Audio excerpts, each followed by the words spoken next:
Silip ako dito sa kabila. Kasi nawala dito yung... Pa? Oo nga, nakita ko nga po.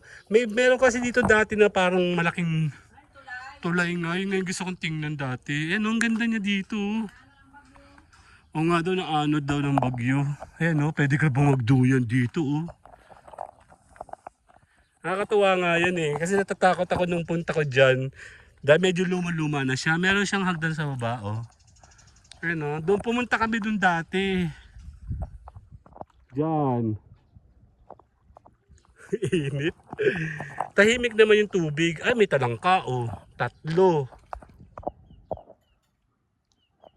Yan. Dito, ang ganda nyo sa tabi. Sisilip tayo sa taas. Pawis-pawisan ako, nakain sila. Nagkain na ako eh. Dito tayo. Ay, silip lang muna tayo sa taas. Muna. Matibay naman po ito, no? Oo. Dito masarap tumambay. Ayan, oh. Ayan o, sa'yo.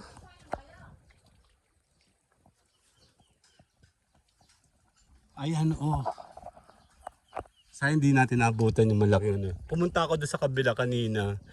Private resort na pala yun. Ay hindi, private bahay. Ayan o. Diyan o, sa diba? Dali. Okay, ganda. Ako kayo magre-relax, pwede kayong pumunta dito. Kasi kukunti yung tao.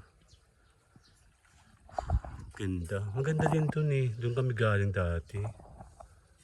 Okay, sandali.